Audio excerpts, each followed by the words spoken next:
Nah, dalam membahas validasi metode analisis, ya, itu erat kaitannya dengan yang namanya good analytical practices, ya. Kalau dalam proses manufaktur, kita kenal ada yang namanya good manufacturing practice atau cara pembuatan yang baik, ya.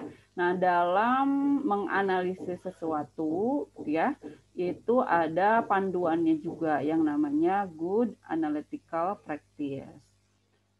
Suatu pengujian itu dilakukan untuk memenuhi suatu tujuan tertentu atau kebutuhan pengguna, ya. Misalkan kita melakukan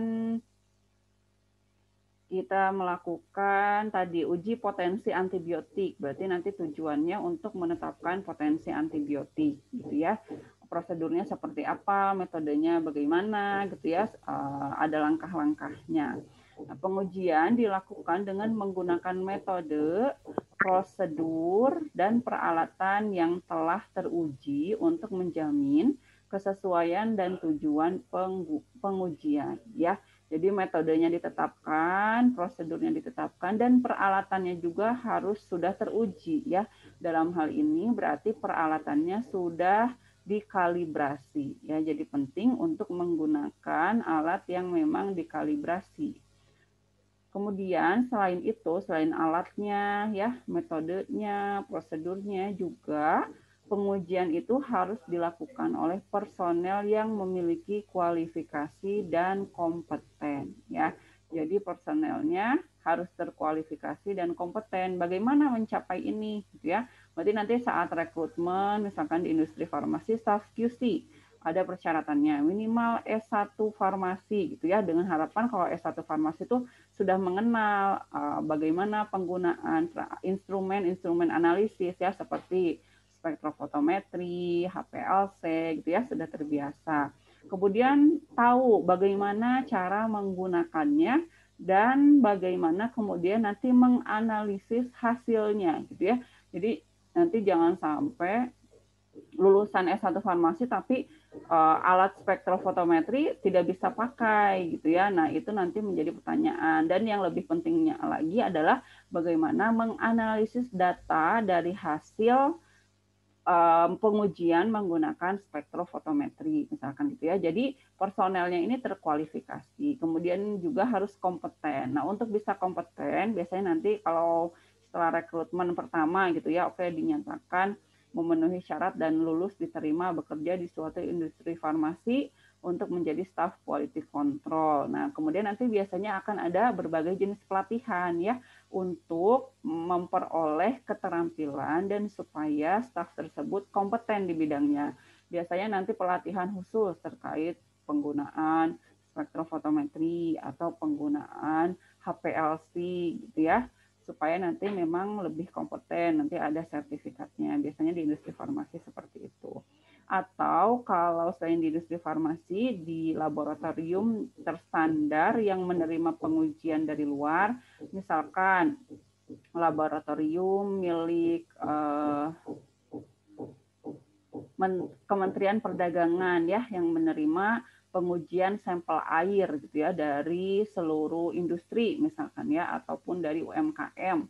Nah, lab yang mereka gunakan itu harus memiliki dan mengacu pada good analytical practices ini, karena nanti hasilnya itu dijadikan persyaratan untuk mendaftar, ya, nanti dari hasil pengujiannya, misalkan air, gitu ya, dilihat pH-nya berapa, gitu ya, hasil pengujiannya, kemudian kandungan total plate count-nya atau angka lempeng totalnya berapa, gitu ya. Nah, itu berarti labnya harus terstandar dan mengikuti good analytical practices karena mereka nanti mengeluarkan hasil yang kemudian akan menjadi dasar suatu produk air tersebut didaftarkan, ya, ke Badan POM, ya. Kalau air ini pasti didaftarkannya ke Badan POM, tidak boleh didaftarkan ke Dinas Kesehatan.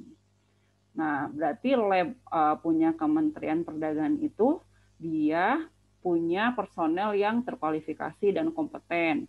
Kemudian alatnya juga sudah terkalibrasi. Metode yang mereka gunakan juga sudah tervalidasi, gitu ya, sehingga memang hasilnya bisa diterima, gitu ya. Jadi tidak boleh sembarangan kita nguji asal-asalan ke lab yang ternyata labnya itu dia belum memenuhi persyaratan good analytical practices ini, gitu ya. Nanti kalau misalkan tidak memenuhi persyaratan ini, tidak bisa digunakan sebagai acuan labnya, ya.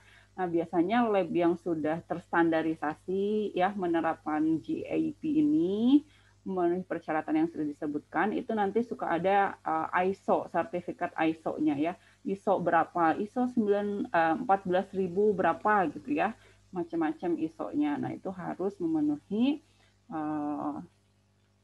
standar dari yang memang sudah ditetapkan, gitu ya, dan secara umum bisa diterima.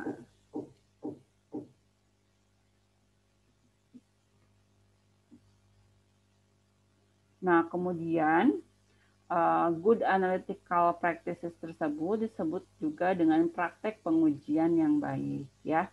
Dalam pelaksanaan good analytical practice, hasil pengujian itu harus ajak atau konsisten, tidak dipengaruhi oleh faktor lokasi, personel, atau peralatan, gitu ya. Jadi jangan sampai sebetulnya metodenya tuh sudah ditetapkan A, gitu ya. Tapi kenapa kalau misalkan orangnya ganti, stafnya ganti, yang mengerjakannya ganti, misalkan biasanya yang mengerjakan Wildan Hamed, gitu ya.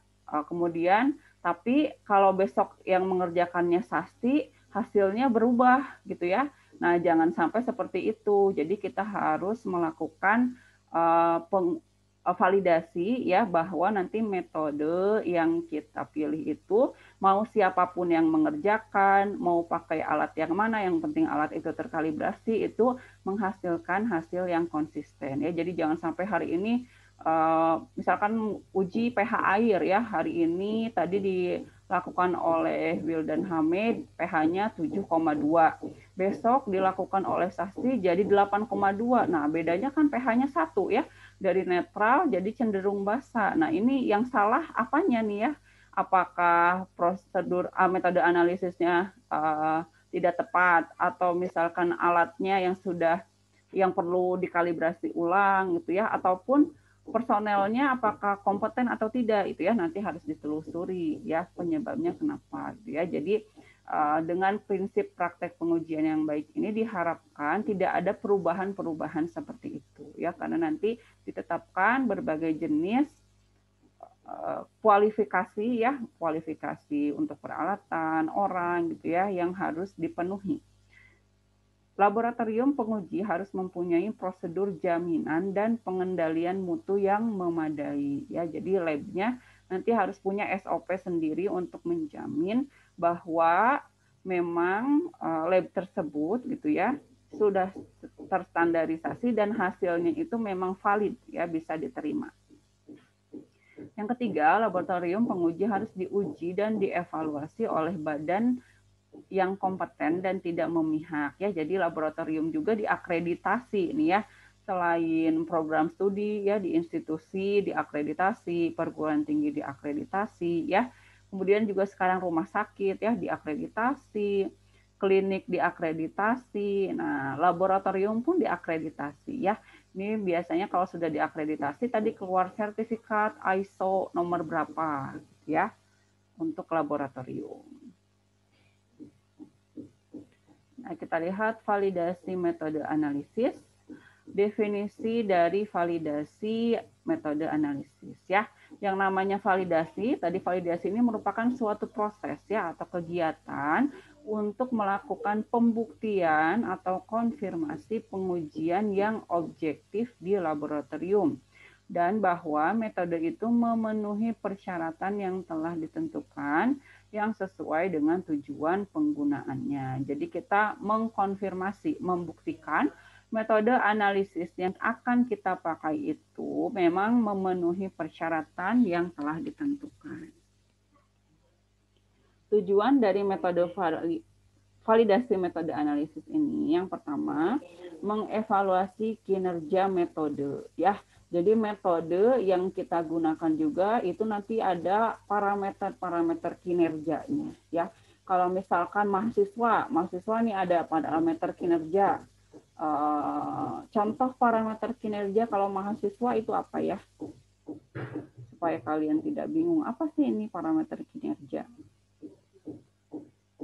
Kinerja berarti apa tuh kinerja? Performance kalau dalam bahasa Inggris ya. Kalau di bahasa Indonesia kan jadinya kinerja. Kalau mahasiswa performance-nya itu dilihat dari apa? Ada yang bisa jawab?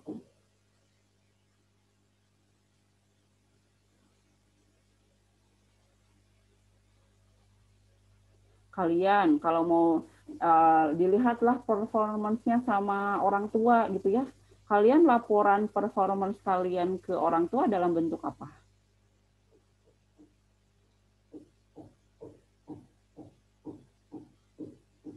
Laporan nggak ke orang tua capaiannya?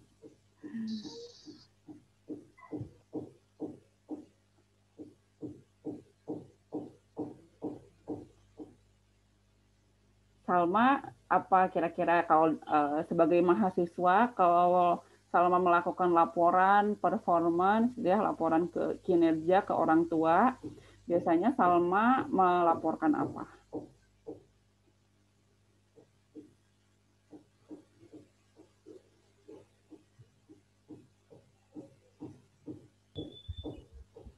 Kartu hasil studi. PK. Ini yang jawab siapa nih? Salma bukan? Siapa yang menjawab? Alivia. Alivia. Ya, Alivia. Biasanya Alivia ke orang tua laporan apa nih, Alivia? Hasil? Dari ini biasanya ngasih kartu hasil studi. KHS ya, kartu hasil studi, atau kalau dulu zaman ibu kuliah sih biasanya lapor IP gitu ya, indeks prestasinya berapa semester ini gitu ya, kemudian IPK-nya berapa. Nah itu kan bukti kinerja ya, bukti bahwa selama belajar kalian tuh dapat nilai berapa. Nah itu merupakan suatu kinerja ya. Nanti kalau misalkan istilah kinerja ini juga akan lebih kalian sering dengar saat sudah bekerja ya, nanti sebagai karyawan misalkan ya, kinerjanya yang dilihat itu oleh atasan apa? Misalkan kalau staff QC berarti selama 1 bulan misalkan dia sudah melakukan pengujian apa saja, berapa kali gitu ya, kemudian melakukan pelatihan apa, meningkatkan skill apa saja gitu ya. Kalau misalkan ibu sebagai dosen dilihat kinerjanya selain melakukan pengajaran, penelitiannya sudah berapa banyak, publikasinya gitu ya. Nah, itu merupakan kinerja atau outputnya atau bentuk performance dari suatu individu kalau kita manusia dan melihat profesi. Nah, sekarang yang kita lihat adalah metode nih ya, metode yang kita gunakan untuk melakukan pengujian. Misalkan tadi uji sterilitas ya. Uji sterilitas pakai metodenya berarti kita menggunakan angka, kita menggunakan gitu ya media ya, media yang kemudian kita lakukan uji kesesuaian ya, apakah medianya steril, apakah medianya fertil gitu ya.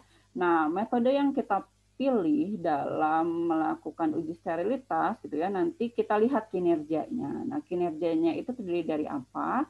Yaitu ada yang namanya kepekaan ya, atau sensitivitas ya, seberapa sensitif metodenya itu dalam menganalisis target yang kita harapkan ya. Kalau kepekaan ini biasanya cenderung ke metodenya nanti bisa validasi kualitatif atau kuantitatif ya. Kemudian ada selektivitas. Kalau selektivitas ini berarti yang namanya selektif. Kalau kalian selektif berarti bisa memilih gitu ya, bisa memilih yang mana yang A, yang mana yang B. Misalkan tadi metode untuk identifikasi asetosal. Nah, berarti metodenya harus selektif, bisa membedakan mana asetosal, mana senyawa lain yang bukan asetosal gitu ya contohnya. Kemudian akurasi. Nah, akurasi berarti akurat, berarti tepat mengidentifikasi benar bahwa itu adalah asetosal gitu ya. Kemudian presisi. Nah, kalau presisi ini istilah lainnya adalah keberulangan. Kalau misalkan kita nanti mengulang pengujiannya, itu hasilnya itu mendekati yang seharusnya ya, tidak berbeda jauh. Kemudian nanti ada parameter lainnya seperti linearitas ya dan lain-lain nanti kita lihat. Nah, kemudian dengan mengevaluasi kinerja metode, kita juga sekaligus menguji kelemahan dan keterbatasan metode. Ya, jadi nanti kita lihat metodenya, apa kelemahannya, keterbatasannya bagaimana, untuk kemudian nanti dilakukan perbaikan. Tujuan yang kedua adalah menguji faktor-faktor yang dapat mempengaruhi kinerja metode dan mengetahui besarnya pengaruh itu terhadap hasil analisis ya. Jadi nanti kita lihat faktor-faktor yang mempengaruhi kinerja metodenya apa ya. Apakah konsentrasi dari larutannya mempengaruhi itu ya, ataupun kalau pakai alat yang berbeda apakah mempengaruhi atau tidak kinerjanya ya, itu harus dapat diidentifikasi. Yang ketiga, melakukan verifikasi atau membuktikan kinerja metode analisis baku yang diadopsi atau digunakan laboratorium.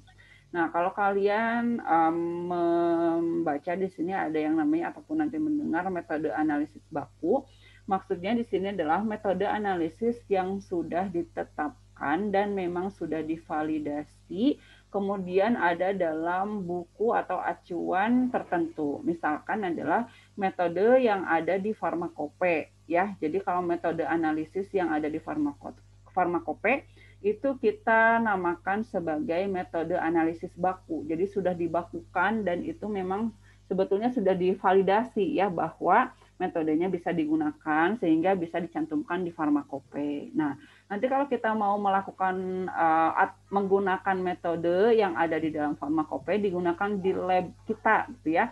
Misalkan di lab QC industri farmasi A gitu ya.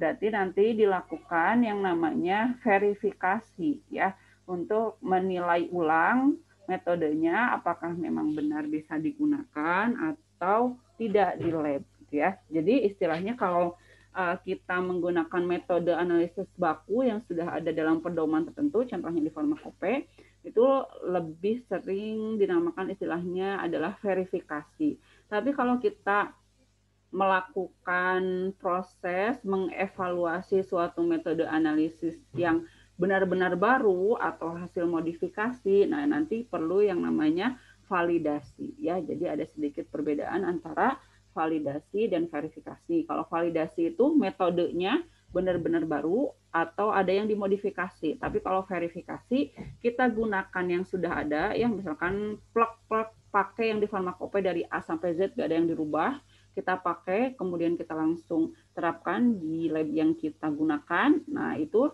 namanya adalah verifikasi ya. Kita lihat ke syarat validasi metode analisis. Yang pertama tadi sudah disinggung ya di good analytical practice, menggunakan instrumen dan peralatan yang terkalibrasi ya. Jadi alatnya memang harus selalu dalam kondisi terkalibrasi ya. Biasanya nanti ada jadwal rutin berapa tahun sekali alat dikalibrasi ya untuk memastikan memang alatnya memang betul bekerja dengan yang seharusnya, misalkan timbangan ya, timbangan analitik yang kalian temui di laboratorium. Nah, itu kan digital ya, dan itu perlu dalam rentang waktu tertentu dilakukan kalibrasi untuk memastikan kalau kita nimbang 1 gram itu memang benar 1 gram gitu ya, bukan 1 gram kita berharapnya 1 gram yang ditimbang tapi ternyata lebih setengah gram atau kurang setengah gram. Nah, itu tidak boleh seperti itu. Jadi harus dipastikan memang alatnya bisa beroperasi dengan seharusnya. Nah, untuk supaya alat tersebut beroperasi dengan seharusnya itu dilakukan prosedur yang namanya adalah kalibrasi alat ya, kalibrasi alat.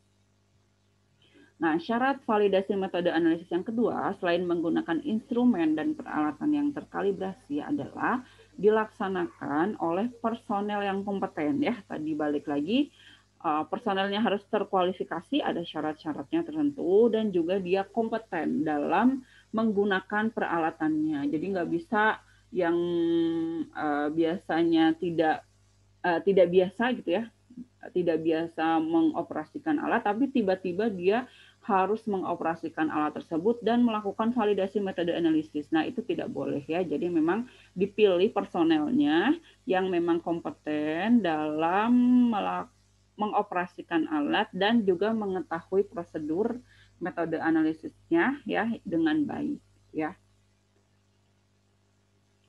Nah, sekarang kita lihat jenis validasi metode analisis ya. Validasi metode ini ada dua, yaitu validasi primer dan validasi sekunder. Untuk validasi primer dilakukan jika laboratorium menggunakan metode analisis baru, ya tadi metode analisisnya baru, atau hasil pengembangan metode yang dimodifikasi terhadap metode standar. Ya, metode standar ini sama dengan metode baku, berarti metodenya yang sudah ada di pedoman atau buku acuan tertentu, misalkan tadi ya di Pharmacope.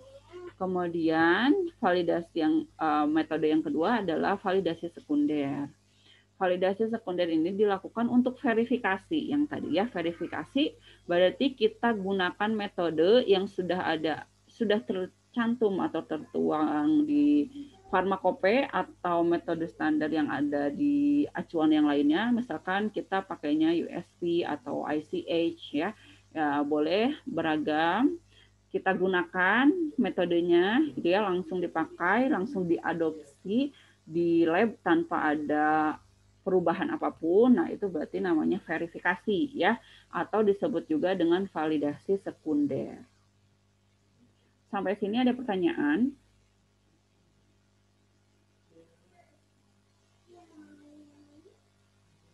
Tidak ada, belum ada.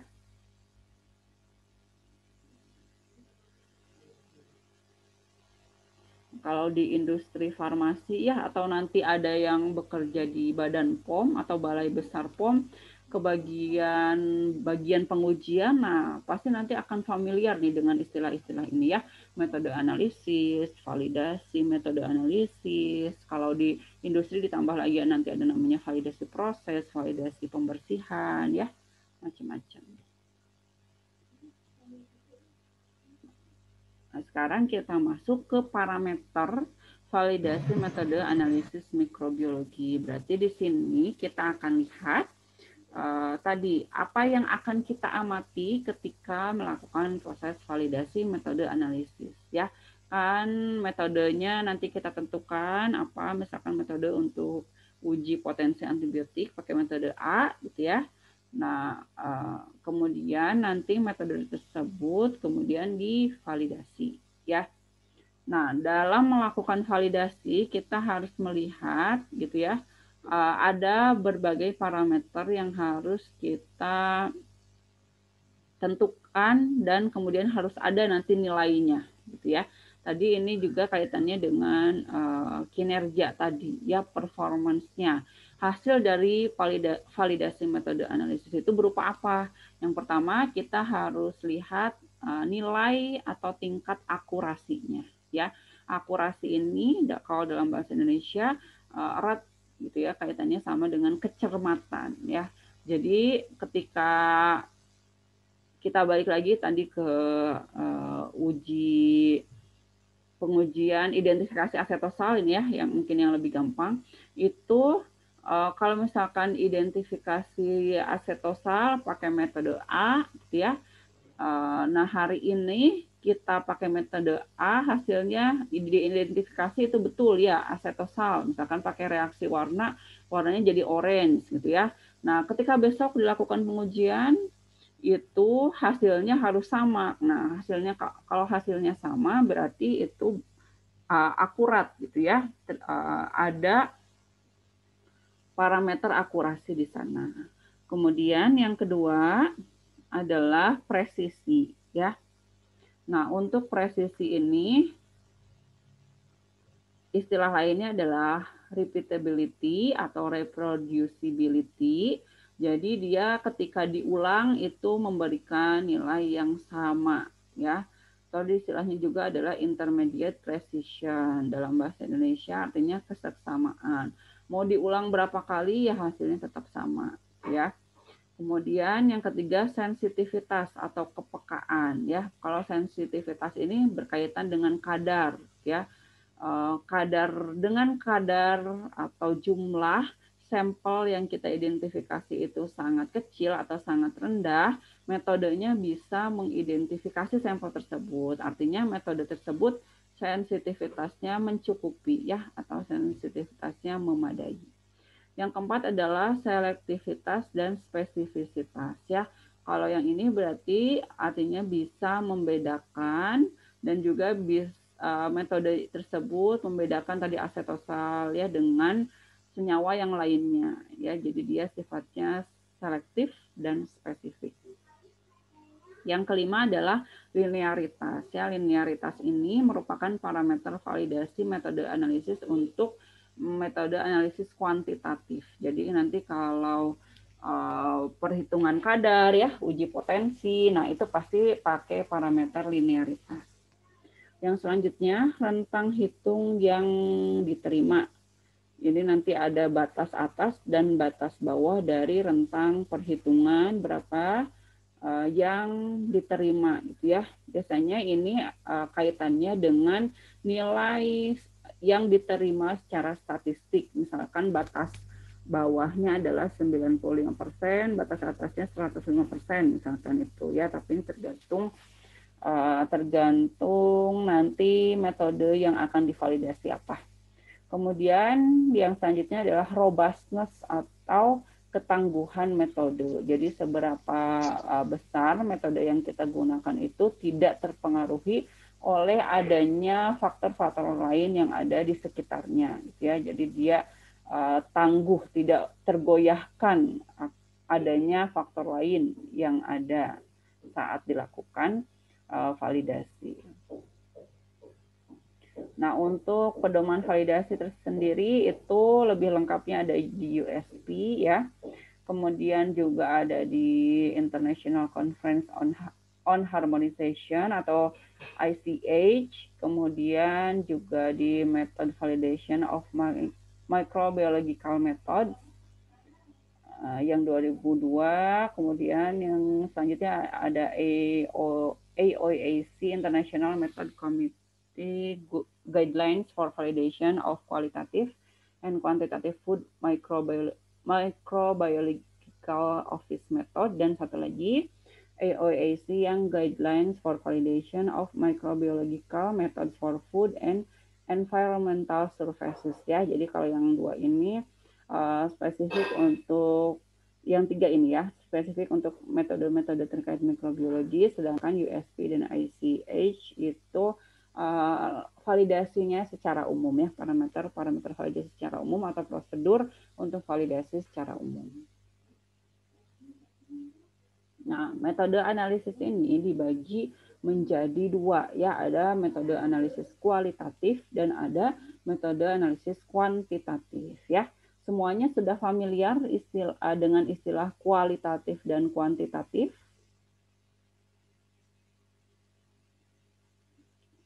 Kualitatif dan kuantitatif.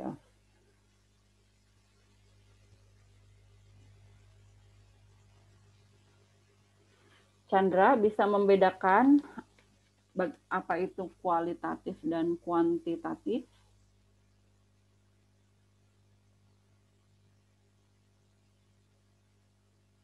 Kalau tadi Ibu katakan yang melakukan identifikasi asetosal, betul atau tidak itu merupakan asetosal.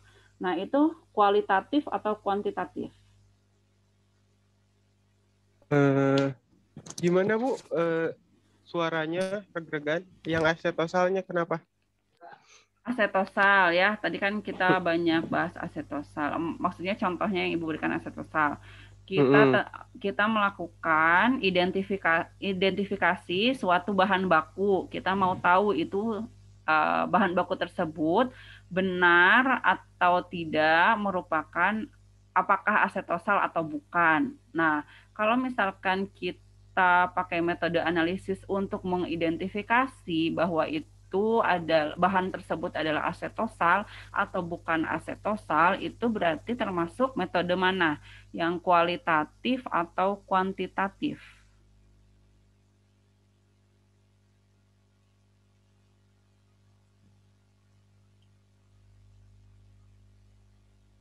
Mana kira-kira? Yang kuantitatif bukan Bu? Kuantitatif. Kalau menurut saya yang kuantitatif. Kenapa? Iya Bu. Alasannya apa? Karena kuantitatif merupakan analisisnya diukur secara langsung. Gimana ya ngejelasinnya Bu? Nah, itu diukur secara langsung gimana maksudnya? Ibu sebentar, mohon izin mau bayar dulu Bu. Sebentar ya Bu, sudah ditungguin.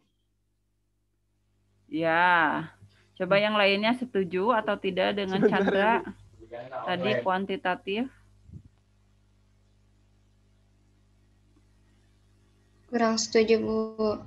Kurang setuju, kenapa? Mungkin kalau untuk mengetahui ada tidaknya benar atau tidaknya asetosal masuknya ke kualitatif. Kalau kata Tiara kualitatif ya, kata Chandra kuantitatif. Nah, sekarang Ibu tanya satu orang lagi ini ya. Mima, ada Mima?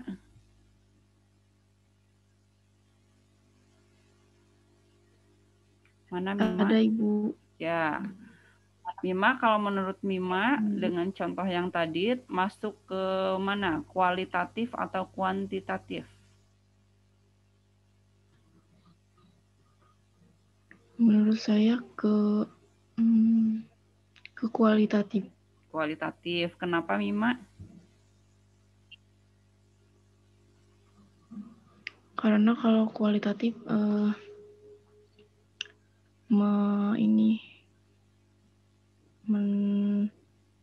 Ibu maaf boleh diulang yang apa? Yang soalnya.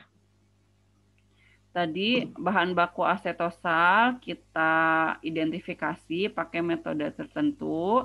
Kita pengen tahu bahan baku tersebut benar asetosal atau bukan.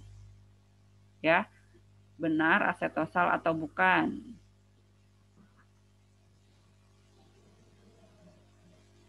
Ya, gimana Mima? Ya, menggunakan metode kualitatif. Soalnya kualitatif untuk menguji sampel, untuk menguji sampelnya apa benar atau tidak. Sedangkan kalau kuantitatif untuk kayak jumlah sampelnya atau jadi kesimpulannya tadi kualitatif atau kuantitatif? Kualitatif. Kualitatif. Oke ya.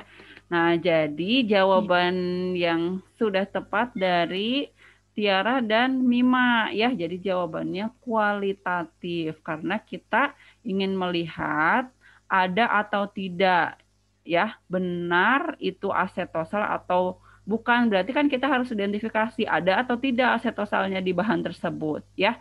Kalau kuantitatif tadi seperti yang Mima sudah sebutkan itu harus ada jumlah ya, kuantitinya. Kalau jumlah berarti kita harus tahu asetosalnya kadarnya ya, berarti kaitannya dengan kadarnya itu berapa. Misalkan asetosalnya itu 100 miligram gitu ya jumlahnya dalam dalam 100 mg juga, atau bahkan cuman ada 98 mg gitu ya jumlahnya dalam 100 mg. Nah, berarti kalau kuantitatif itu ada angkanya ya, ada kuantitas yang muncul. Sedangkan kalau kualitatif itu ada atau tidak saja yang kita identifikasi ya. Di kimia farmasi analisis, nah kimia farmasi analisis kan ada dua ya kalian ya, ada belajar yang kualitatif, ada yang belajar kuantitatif. Coba kalian lihat lagi, metode-metode yang diajarkan di kimia farmasi analisis kualitatif itu hanya mendeteksi ada atau tidak, ya, tidak ngitung jumlahnya ada berapa, gitu ya. Nah, kalau yang kuantitatif dihitung jumlah atau kadarnya berapa. Misalkan kadarnya 99% gitu ya, ataupun 100%. Nah, itu berarti kan terkait dengan metode analisis kuantitatif ya. Dalam metode secara mikrobiologi ya, contohnya kalau yang kualitatif itu nanti kita mendeteksi keberadaan mikroba spesifik ya, di uji batas mikroba kan ada dua ya, ada uji enumerasi mikroba dan uji mikroba spesifik. Kalau uji mikroba spesifik itu masuknya ke kualitatif karena kita hanya menentukan ada atau tidak mikroba tertentu dalam suatu bahan baku atau dalam suatu sediaan ya. Tapi kalau kita menentukan berapakah jumlah total mikroba gitu ya, angka lempeng totalnya dalam sediaan suatu sampel sediaan yang kita uji, berarti itu nanti masuknya ke kuantitatif ya. Jadi tolong diperhatikan, harus bisa membedakan mana yang disebut dengan metode analisis kualitatif dan mana metode analisis kuantitatif ya. Kalau di sini mah bahasanya ya bahasa baku ya, tapi secara untuk mudah dipahami, jadi kalian langsung ke kata kuncinya saja. Kalau kualitatif berarti ada atau tidak gitu ya. Kalau kuantitatif harus ada jumlahnya, harus ada kuantitasnya berapa banyak gitu ya, atau persentasenya atau jumlah apapun yang memang jadi satuannya. Nah, dalam metode analisis mikrobiologi, contoh dari pengujian metode analisis kualitatif itu ada uji langsung terhadap mikroba indikator ya. Jadi kita sudah menetapkan misalkan mikroba indikatornya E. coli gitu ya. Jadi kita langsung uji ada atau tidak E. coli dalam sampel gitu ya. Kemudian yang kedua, metode kultur untuk identifikasi makroskopik dan mikroskopik. Sama ini juga identifikasi mikroba ya, baik itu bakteri atau fungi. Kemudian metode alternatif, ini ada dye reduction test, electrical methods, kemudian ATP determination. Ini juga masih sama ya, pengujian untuk menentukan spesies mikroorganisme tertentu. Kemudian metode cepat deteksi mikroba spesifik dan toksinnya. Ini bisa metode imunokimia ya, seperti ELISA, atau metode biologi molekuler seperti pakai PCR gitu ya, masuk ke dalam metode cepat deteksi mikroba spesifik. Nah, untuk kuantitatif ini contohnya ada metode analisis apa saja, ada angka lempeng total ya, atau total plate count, kemudian angka paling mungkin, most probable number, kalau ini medianya padatan ya, yang total plate count, kalau most probable number, ini medianya cair. Kemudian uji potensi antibiotik, ini kuantitatif, uji efektivitas pengawet juga kuantitatif, uji koefisien Venil yang merupakan uji untuk disinfektan dan antiseptik, ini juga kuantitatif. Nah, ini metode untuk identifikasi mikroorganisme ya. Jadi kalau kita mau mengidentifikasi mikroorganisme tersebut ada atau tidak, nah berarti itu uji kualitatif ya. Contohnya di sini ada E. coli, ini kalau ditumbuhkan di nutrien agar. Kemudian pakai goresan apa ini, masih ingat praktikum diajar sama Bu Maudi? Tipe-tipe goresan masih ingat?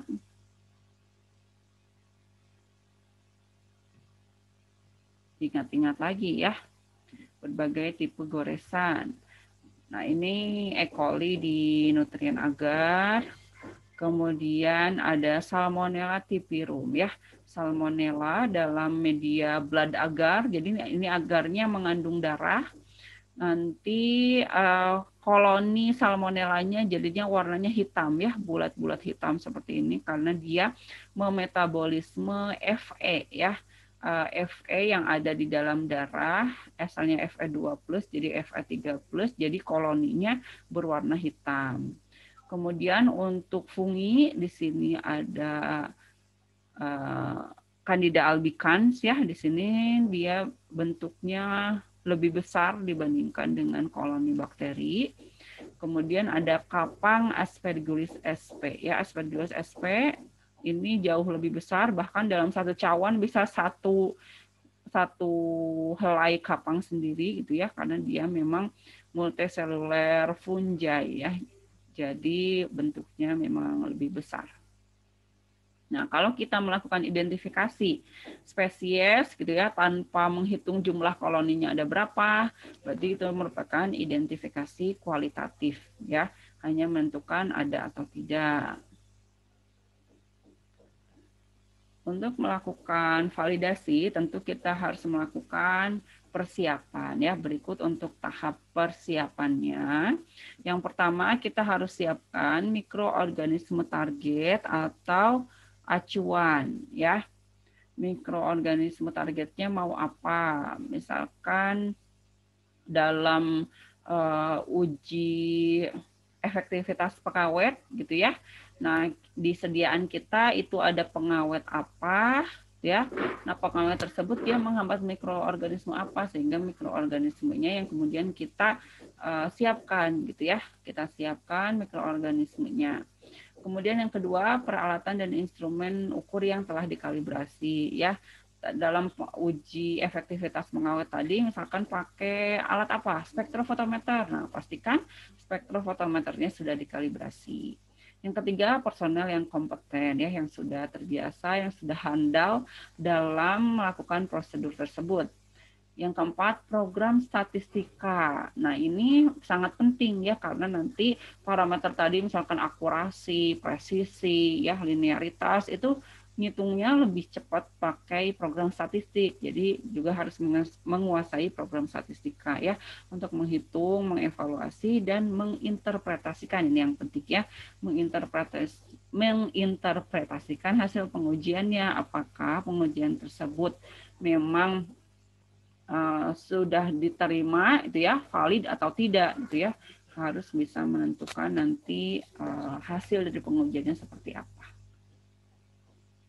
Nah, kita masuk ke parameter validasi untuk setiap parameternya. Yang pertama ada akurasi atau kecermatan ya. Akurasi berarti akurat. Akurat itu berarti tepat. Misalkan kalau kita mau identifikasi bakteri E. coli gitu ya, bakteri E. coli, kita pengen identifikasi benar itu E. coli, berarti metodenya harus memiliki akurasi yang tinggi supaya ketika kita menentukan itu E. coli atau bukan memang akurat gitu ya, bukan malah tertukar antara E. coli dengan tadi Candida albicans ya, atau tertukar antara E. coli dengan Pseudomonas ya. Jadi harus dipilih memang metode gitu ya, kita harus lakukan perancangan metode yang benar gitu ya, kemudian kita lakukan validasi dan kita lihat nilainya, parameter validasinya.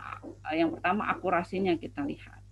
Akurasi di sini adalah kemampuan metode untuk mengukur dan mendeteksi nilai aktual atau nilai sebenarnya dari mikroorganisme target dalam sampel. Yang kedua, akurasi merupakan ukuran ketepatan atau kedekatan hasil pengujian dengan hasil yang sebenarnya. Kayak misalkan kalian bayangkan target panah gitu ya. Target panah kan itu ada yang bagian tengah, ada lingkaran di luarnya, kemudian ada lingkaran-lingkaran lagi sampai lingkaran terluar. Nah, akurasi yang paling tinggi itu kan ketika nanti anak panahnya tepat berada di tengah gitu ya, di bagian titik yang tebal di tengah gitu ya. Berarti ketika kita melakukan pengujian dan hasilnya itu hampir semuanya di titik tersebut, gitu ya, berarti itu akurasinya tinggi, gitu ya, berarti sangat akurat.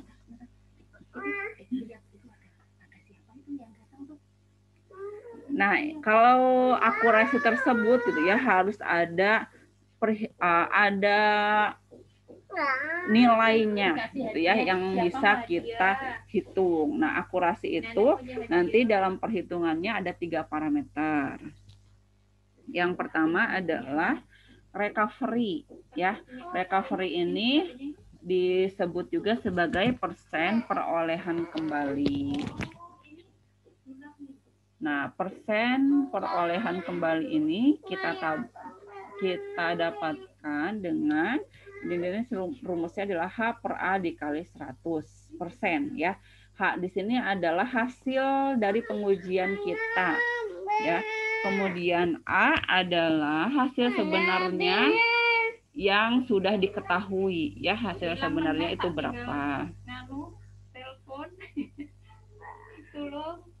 Kemudian ada selain recovery ada yang namanya recovery relatif, ya. Recovery relatif ini rumusnya H per B dikali 100. H-nya masih sama, ya, hasil dari pengujian kita. Kemudian B adalah hasil pengujian pakai metode baku, ya, metode standar. Jadi kita bandingkan kalau hasil pengujiannya yang kita lakukan dengan hasil pengujian pakai metode yang sudah baku, kemudian dikali 100%. Ya, ini namanya recovery relatif. Kemudian selain 2 parameter ini, dalam parameter akurasi ada juga yang namanya galat relatif, ya. Galat ini berarti kalau dalam istilah lainnya adalah kesalahan, ya. Nah, galat relatif ini adalah rumusnya H min A, gitu ya. Jadi selisih antara hasil yang kita peroleh dengan yang seharusnya, ya, dengan hasil sebenarnya dibagi dengan hasil sebenarnya berapa dikali 100%. Nah, kita lihat hitungannya. Setelah ini, untuk akurasi ini cara pengujiannya ada 2. Yang pertama spike placebo recovery method, ya. Jadi ketika kita melakukan metode pengujian untuk menentukan akurasi ini, kita tambahkan placebo, ya, senyawa lain yang kemudian konsentrasinya dilebihkan, ya. Ini biasanya digunakan untuk senyawa-senyawa tertentu yang tidak ada standar pembandingnya. Yang kedua, standar atau baku pembanding, ya. Yang kedua adalah standard addition method. Ya, metode ini digunakan kalau kita punya baku pembanding yang memang sudah ada, ya. Nah, dalam penentuan akurasi ini harus 9 kali pengukuran, ya, minimal, ya, secara umum 9 kali. Ada 3 level konsentrasi, kemudian dilakukan triplo, 3 kali pengulangan, ya. 3 level konsentrasi, 3 kali pengulangan, jadi total ada 9 kali pengukuran. Nah, ini contoh perhitungan dari akurasi dan recovery method, ya.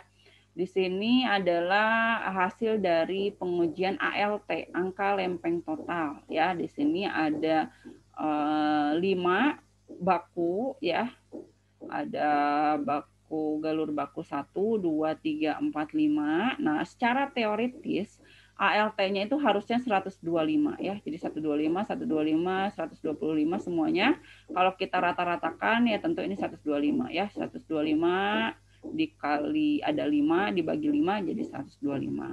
Kemudian kita lakukan prosedur angka lempeng total pakai metode yang kita uji, ya, metode yang memang sedang kita uji validasi.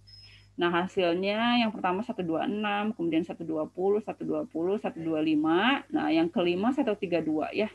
Malah yang kelima lebih banyak. Nah, ketika dirata-ratakan, coba dihitung. Ini rata-ratanya betul atau tidak? 126 ditambah 120 ditambah 120 tambah 125 tambah 132. Ini berapa hasilnya?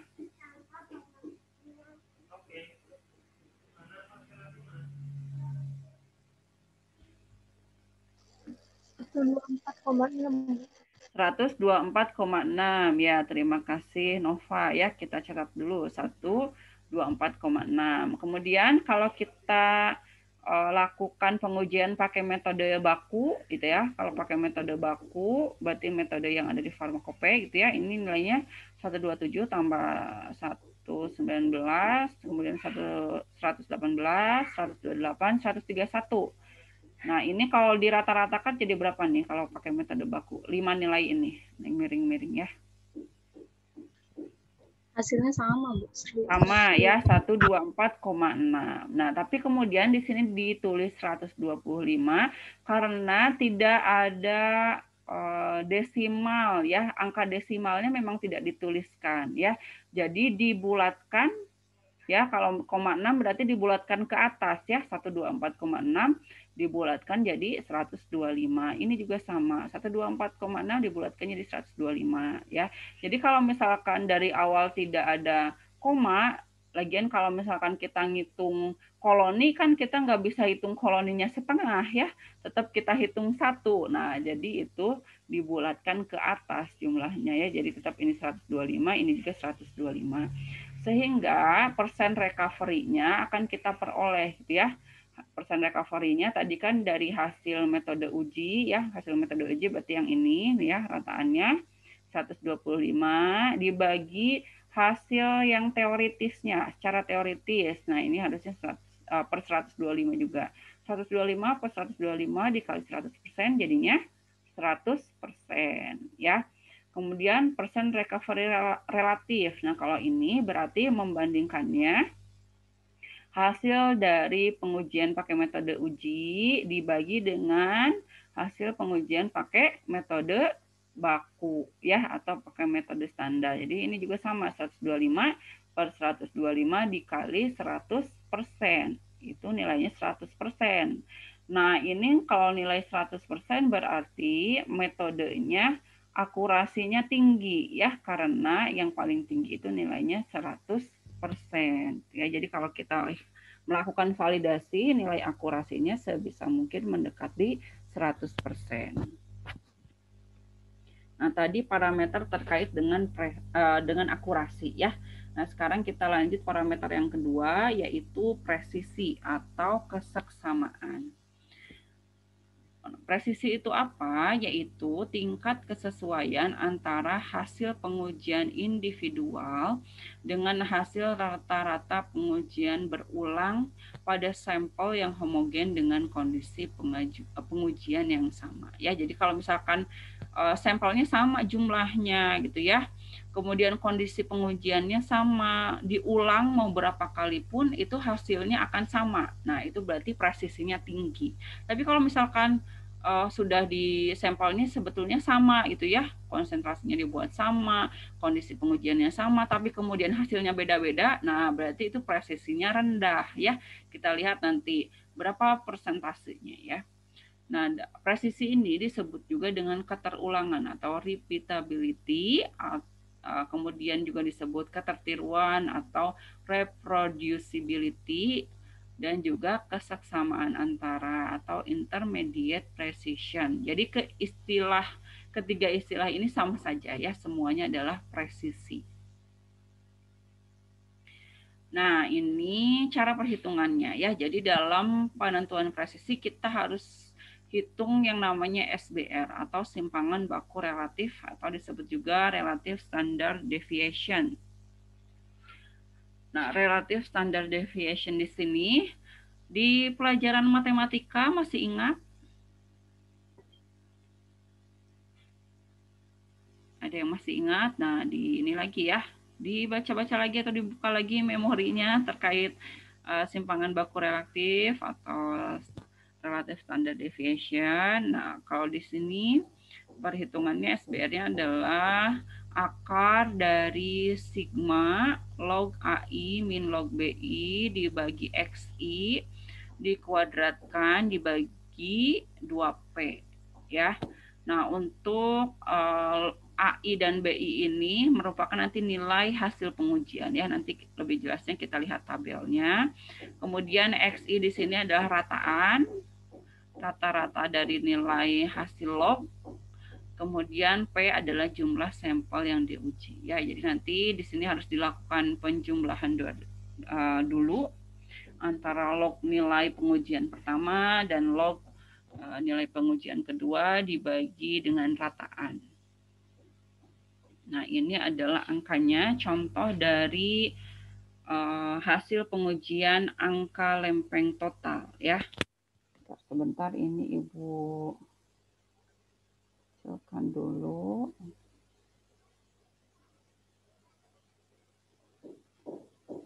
Kelihatan.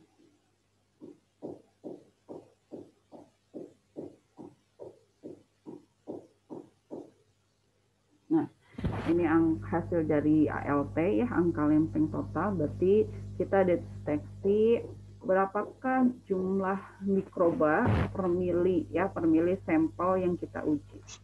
Di sini ada 2 ya, hasil pengujian A dan juga B.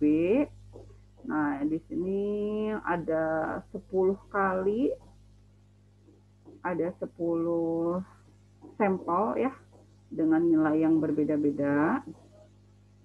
Yang pertama ada, berarti ini satu sampel kemudian dibuat duplo ya, dibuat 2 kali pengujian, tiap satu sampel. Nilainya ada 93 dan 86. Nah, ini nilai ini kemudian dibuat lognya ya, berarti logaritma sama dengan log dari nilai 93 itu 1,9685. Kemudian log dari nilai B, log dari 86 ini 1,9345 ya. Kemudian kita buat rata-ratanya. Rata-rata dari nilai log A dan B ya. A dan B ini dibuat rata-ratanya, nilai lognya dibuat rata-rata jadi 1,9515. Nah, kemudian untuk perhitungan masuk ke rumus SBR tadi, kita harus hitung selisih nilai A dan B. Nah, selisih antara nilai A dan B berarti 1,9685 dikurangi 1,9345. Dan ini hasilnya adalah 0,0340. Nah, supaya langsung ke nilai sesuai dengan rumus di sini ya, kita setelah dilakukan pengurangan atau selisih log A dengan log B, kemudian kita bagi dengan rataan dan dikuadratkan ya. Jadi selisih yang ini berarti 0,034. Kemudian kita bagi dengan rata-rata di sini 1,9515. Ini dibagi ini, kemudian dikuadratkan ya, rumusnya yang ini. Selisih dikurang rata-rata, selisih dibagi rata-rata dikuadratkan, itu nilainya jadi ini 0,000303 ya. Ini baru satu data di sini ya. Satu sampel, satu data di sini. Yang kedua sama ya, kita lakukan perhitungan seperti tadi sampai 10 ya. Kemudian nanti hasil dari selisih dibagi rata-rata dikuadratkan, yang ini 0,000303, 0,001306 sampai data ke-10 sampai 0,000244 ini dijumlahkan ya, disum. Nah, ini dijumlahkan ya, disum. Hasilnya sama dengan 0,015832. Baru setelah ini kita hitung. Loh, kok hilang? Ya. Setelah ini baru kita hitung berapakah SBR-nya ya. Bentar.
Oke, Ibu share screen lagi ya.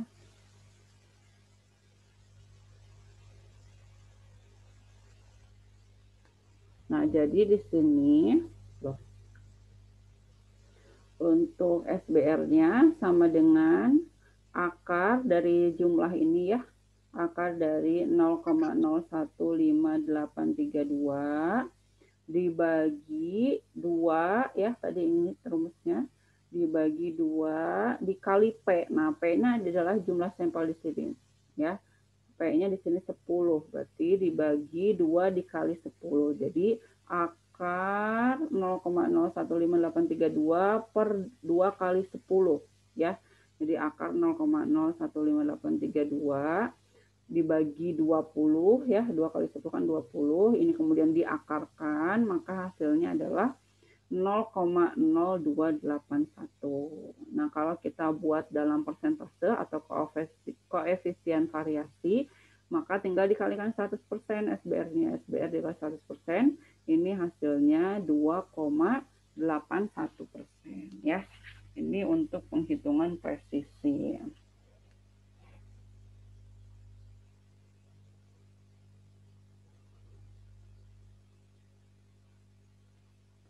Kita masuk ke parameter selanjutnya, yaitu sensitivitas dan spesifisitas. Ya, kita lihat definisi dulu. Sensitivitas atau kepekaan adalah kemampuan metode untuk mendeteksi atau mengukur mikroorganisme target dalam jumlah sekecil mungkin. Ya, jadi kalau misalkan kita mau identifikasi mikroba, dengan jumlah mikroba yang sedikit bisa dideteksi oleh metode yang kita pilih. Nah, berarti metode yang kita gunakan itu sensitif terhadap mikroba target yang sudah kita tentukan. Kemudian yang kedua ada namanya spesifisitas ya, kalau di bahasa Indonesia kan jadi kemenjenisan. Ini merupakan kemampuan metode untuk mendeteksi atau mengukur mikroorganisme tertentu secara cermat dan seksama dengan adanya mikroorganisme asing atau bahan dalam hal ini atau juga matriks lain ya. Jadi kalau misalkan ada mikroorganisme lain selain target atau ada bahan lain, nah bisa ini ya, bisa dideteksi oleh metodenya. Nah, berarti itu metodenya spesifik atau punya nilai spesifitas yang tinggi. Untuk cara perhitungannya, sensitivitas itu cara ngitungnya fraksi koloni atau kultur yang positif pada uji konfirmasi terhadap pengujian presumtif ya.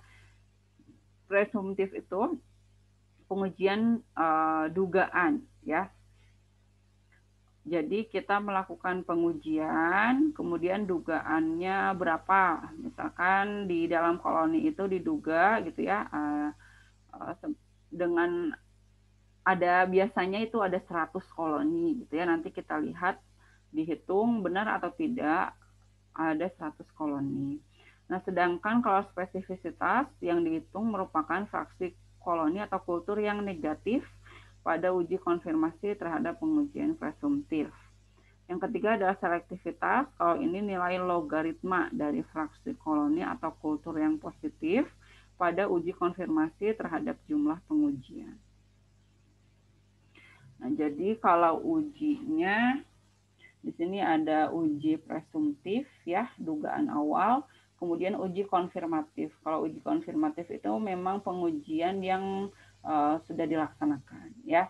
Di sini yang positif pada konfirmatif, positif pada presumtif itu simbolnya A, kemudian di sini B, di sini C, di sini D ya, kemudian dijumlahkan A plus B di sini, C plus D. Kalau di bawah A plus C, di bawah di sini B plus D, nanti total semua kita jumlahkan sebagai A plus B plus C plus D sama dengan N. Jadi kalau misalkan uji untuk sensitivitas dan spesifisitas, kita harus melakukan pengujian konfirmasi jumlah yang negatif berapa, jumlah yang positif berapa, nanti dibandingkan terhadap hasil uji konfirmatif dan uji presumtifnya. Kalau sensitivitas ini rumusnya A per A plus B, spesifitas berarti A ya positif yang ini dibagi penjumlahan ini. Ya, ini sensitivitas. Kalau spesifisitas D, nah bagian yang ini dibagi dengan penjumlahan C dan D. Kemudian ada rasio negatif palsu, ya. Nanti kita bisa memprediksi berapakah kira-kira rasio untuk memperoleh positif palsu atau negatif palsu. Kalau yang positif palsu itu berarti ini C dibagi dengan total yang ini, A plus C. Kalau negatif palsu, B ya dibagi B plus D. Ada juga efisiensi, yaitu A plus D bagi N, kemudian ada selektivitas absolut dan selektivitas apparent. Nah, ini kalau misalkan sudah muncul angka-angkanya ya seperti ini, di sini uji konfirmatifnya yang positif dan presumtif ya 250. Kemudian untuk uji konfirmatif yang negatifnya ya di sini 8. Uji konfirmatif yang negatifnya 20. Kemudian di sini ada 8 untuk nilai yang B-nya. Kemudian di sini nilai D-nya ada 120 ya, di sini jumlahkan ke samping. Ya, ini dijumlahkan juga. Nah, untuk total N-nya berarti penjumlahan 258 tambah 140. Di sini ada 398 ya. Tinggal nanti dihitung sesuai dengan rumusnya. Kalau kita mau lihat sensitivitas berarti 250 per total ini 258 ya. Kalau lihat spesifitas 120 dibagi dengan total yang ini dibagi 140 ya, 0,86. Nah, parameter yang selanjutnya ada rentang hasil pengujian. Kalau namanya juga rentang ya, berarti ada nilai terendah dan ada nilai tertinggi ya. Rentang ini menunjukkan nilai terendah dan tertinggi hasil pengujian yang dapat ditentukan dengan cermat dan seksama ya. Nah, nilai terendah ini disebut juga dengan batas terendah atau lower limit. Hasil analisis atau pengujian terendah yang ditandai dengan galat analisis 20% dari rata-rata dengan pengukuran minimal 3 kali. Jadi kalau kita mau menentukan berapakah batas terendah dari hasil pengujian, kita lihat nilai yang galat analisisnya 20%. Nah, contohnya di sini. Di sini ada hasil ALT ya, angka lempeng total 5 kali pengujian. CFU-nya ada 10, 15, 20, 25, 27. Nah, kemudian di sini ada nilai galat bakunya. Oh, bukan 5 ini ya. 8, 9, 10 pengujian ya, tapi ngitungnya sampai 4 aja nih. Galat bakunya juga di sini ada 3,16. Maaf, ini datanya ada 7 ya, maaf. Ada 7 data. Ini yang galat baku yang pertama 3,16. Kemudian 3,87, 4,47, 5, 5,2, 5,39, dan 5,48. Kemudian kita hitung galat relatifnya, ya, persen galatnya berapa. Ini persen galatnya berarti nilai galat baku, ya, dibagi 10 dikali 100%, ya. Nilainya jadi 31,6%.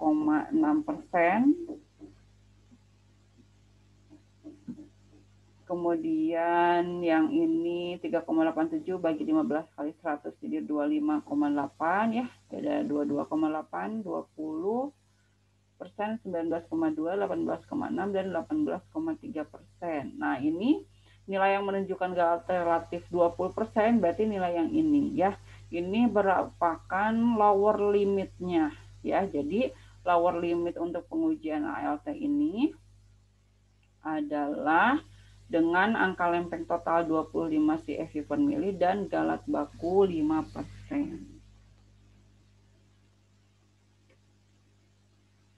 Kemudian ada yang namanya selain batas terendah tadi lower limit, ada juga batas tertinggi. hasil analisis atau pengujian koloni tertinggi yang masih dapat dihitung dengan cermat dan seksama ditandai dengan galat analisis 15,0% dari rata-rata dengan pengukuran minimal 3 kali. Ya, untuk rumusnya 2 dikali lower limit dikurangi higher, di sini lower concentration ya, LC-nya di sini, atau lower limit, kemudian dikurangi HC-nya, min 1, yang ini nilai terendah, yang ini nilai tertinggi, dibagi 2 dikali LC dikurangi HC ya, nilai 2 dikali nilai terendah dikurangi nilai tertinggi, kemudian dipangkatkan setengah, atau ini dibuat akar berarti ya. Ini nilainya harus lebih dari atau sama dengan 1,96. Berarti kalau yang ini nilainya sudah bagus ya. Jadi nanti kita masukkan nilai lower limitnya ke sini, higher limitnya ke sini, dimasukkan ke rumus dan harus lebih dari atau minimal nilainya harus 1,96 ya. Oke. Minum dulu. Nah, rentang hasil pengujian ini yang kemudian menjadi salah satu dasar ya, bahwa untuk kita menentukan jumlah koloni dalam satu plate itu bagusnya berapa gitu ya. Nah, kalau di sampel makanan dan obat-obatan itu jumlah koloni dalam satu plate-nya itu 25 sampai 250 ya. Kalau sampel air itu 30 sampai 300 CFU per lempeng ya, koloni farming unit per lempeng. Nah, kalau kapang ya, jenis jamur spesies Aspergillus niger, kan tadi kita lihat dia ini ya, bentuknya besar gitu ya.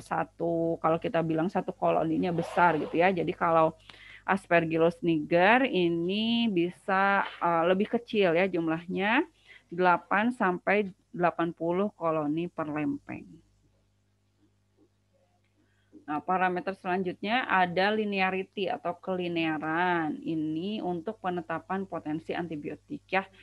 Biasanya digunakan untuk uji kuantitatif ya, metode analisis kuantitatif yang memerlukan yang hasilnya itu berupa konsentrasinya berapa gitu ya. Ini biasanya harus dilakukan penetapan linearitas dalam prosedur validasi metode analisisnya. Nah, kelinearan ini adalah kemampuan metode analisis yang menunjukkan bahwa larutan sampel yang berada dalam rentang konsentrasi itu memiliki respon analit yang proporsional dengan konsentrasi secara langsung ataupun melalui transformasi matematika. Jadi kita pastikan linearitas itu nanti peningkatan konsentrasi, kemudian kita ukur pakai alat, itu biasanya nilai respon alatnya juga meningkat ya. Kalau kita pakai spektrofotometer, konsentrasi ditingkatkan, nanti absorbansinya meningkat ya, misalkan, ataupun bisa sebaliknya. Cara pengujiannya ini harus dipakai kurva baku ya. Jadi kita buat seri konsentrasi dari larutan baku. Nanti hasil dari larutan baku tersebut ya kita buat kurvanya.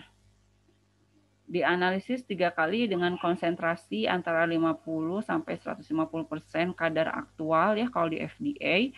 Untuk penentuan kadar dalam sampel, 3 larutan baku ya, maaf typo ini, 3 larutan baku digunakan.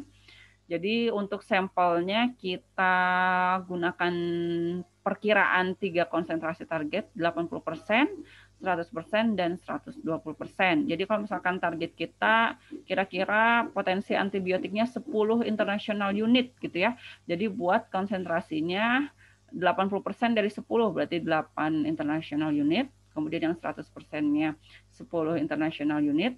Kemudian yang 120%-nya berarti 12 international unit ya. Jadi sampelnya ada 3 varian konsentrasi.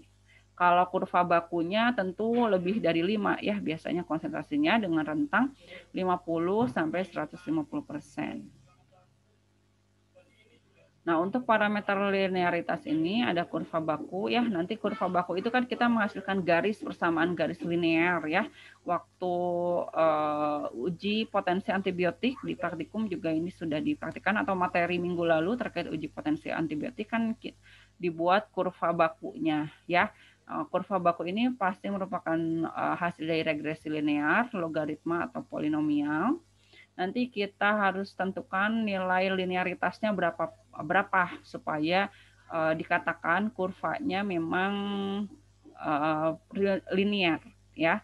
Kemudian ada kepekaan analisis, ini F sama dengan delta Y per delta X untuk setiap konsentrasi pada kurva baku.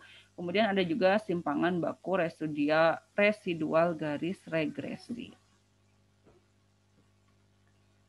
Nah, untuk parameter lainnya ada koefisien variasi fungsi regresi, ini Vx0 harus kurang dari sama dengan 2%, kemudian koefisien korelasi, ya biasanya ini nanti kalau kita telah memunculkan kurva hasil regresi, kita klik nilai R-nya, nah nilai korelasi ini itu harus lebih dari atau sama dengan 0,999.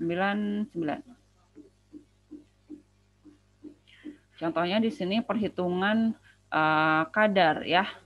Perhitungan kadarnya ini hasil uji potensi antibiotik ya, sumbu Y. Di sini adalah diameter hambat, kemudian sumbu X-nya adalah log dari konsentrasi ya. Nanti kita pakai persamaan garis, kan biasanya Y sama dengan BX plus A itu ya. Y-nya berarti diameter hambat, berarti kemudian BX plus A-nya, berarti B-nya kan nilai kemiringan ya, kemudian X-nya log konsentrasi, kemudian ini plus A. Nanti kemudian kita bisa peroleh nilai konsentrasi kita tuh berapa dengan melakukan pemplotan garis dari hasil perhitungan ya, hasil pengukuran menggunakan larutan baku ya. Jadi yang di sini merupakan larutan baku yang sudah diketahui. Nanti punya kita, sampel kita, nah nanti kan kita ukur lagi, misalkan pakai diukur ke plate-nya gitu ya untuk uji potensi antibiotik, kemudian kita amati berapa diameter hambatnya, misalkan 10 mm. 10 mm diameter hambat itu nanti kita masukkan, kita plotkan di garis ini setara dengan log konsentrasi berapa. Nanti konsentrasinya berarti anti log dari nilai log konsentrasi ini. Ya, ini pokoknya mirip dengan perhitungan uji potensi antibiotik. Ya, tadi sudah linearitas. Yang selanjutnya syarat sampel untuk uji validasi. Untuk metode analisis kualitatif, ini kita bahas yang kualitatif. Sampel yang digunakan terdiri dari 3 macam sampel. Ya, yang pertama ada sampel yang tidak dikontaminasi. Yang kedua, sampel yang sengaja dikontaminasi pada jumlah yang mendekati batas limit deteksi, mendekati low contamination level. Kemudian yang ketiga ada sampel yang sengaja dikontaminasi pada jumlah yang tinggi atau high contamination level. Untuk kategori low contamination level itu diberikan, jadi kita berikan mikroba ya ke dalam medianya sejumlah ke dalam sampelnya sejumlah 1 sampai 5 CFU dalam 25 gram sampel. Sedangkan kalau high contamination level kita berikan mikrobanya sebanyak 10 sampai 50 CFU dalam 25 gram sampel. Nah, kemudian yang selanjutnya ada metode analisis kuantitatif. Syarat sampelnya ini sampelnya dibagi 4 ya. Yang pertama ada 1 sampel tanpa inokulasi, jadi memang sampelnya tidak diberikan mikroba ke dalamnya. Kemudian ada 3 sampel dengan masing-masing low, medium, dan high contamination level. Di mana low itu pada batas limit deteksi, medium kira-kira dengan jumlah 1 log lebih tinggi, dan high itu kira-kira dengan jumlah 2 log lebih tinggi. Nah, dalam pengujian mikrobiologi ya, utamanya kalau kita mendeteksi suatu jenis mikroba, biasanya kita kit preaksi tertentu. Nah, kit preaksinya juga harus divalidasi. Pertimbangan dalam pemilihan kit itu tidak boleh hanya dari segi ekonomis, misalkan ya, kit yang ini lebih murah dibandingkan kit yang lainnya ya, tetapi kita harus memastikan parameter lain supaya kita memang meyakini bahwa kit preaksi yang digunakan itu valid ya. Yang pertama, kita pertimbangkan kemudahan penanganan sampel dan preaksi yang digunakan. Kemudian, cara penyimpanan dan stabilitas preaksi. Yang ketiga, tingkat toksisitas preaksi. Dan yang keempat, kualitas hasil reaksi yang diberikan oleh kit tersebut ya. Jadi jangan harga saja ya. Nanti kalau misalkan kalian bekerja, kemudian diperintahkan untuk memilih kit preaksi, nah jangan hanya memilih lihat ini yang paling murah gitu ya, berarti nanti kita bisa beli banyak gitu ya, tapi pertimbangkan hal-hal lain ya untuk kit preaksi dalam metode analisis. Tahapan dalam proses validasi kit ya, ada tahap pertama.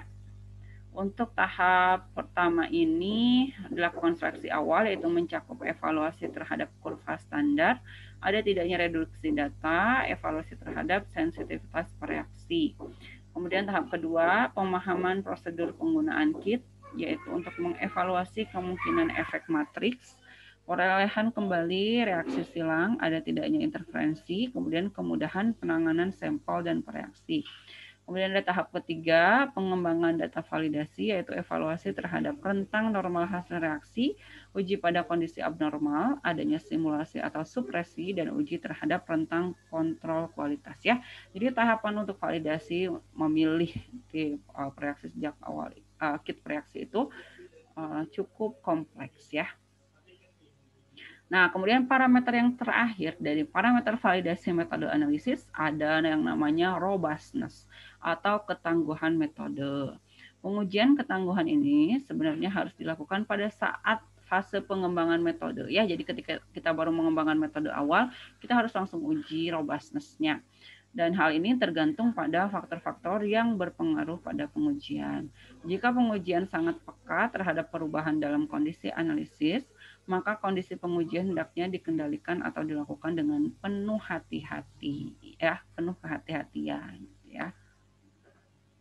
Nah, jenis keragaman kondisi pengujian yang harus diperhatikan, kita harus perhatikan untuk menjamin robustness metode, kita pastikan stabilitas sampel gitu ya. Jadi jangan sampai ternyata hasilnya berubah-ubah, oh ini metodenya tidak robust nih ya, tidak tangguh. Padahal sampelnya itu ternyata mudah terurai, sedangkan kita menyiapkan sampelnya waktunya bisa beda-beda, kadang-kadang 1 jam setelah penyiapan baru diuji, kadang 4 jam setelah penyiapan gitu ya. Nah, ini kita harus lihat bagaimana cara penanganan sampel dan kita harus lihat stabilitas sampelnya.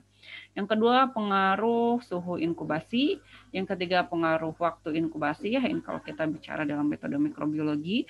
Kemudian kondisi aerobik atau anaerobik untuk pengujian mikroba tertentu, kita harus lihat mikrobanya optimum pertumbuhannya dalam kondisi apa ya. Kemudian pengaruh jenis media ya, dalam hal ini nutrisi dan lain-lain.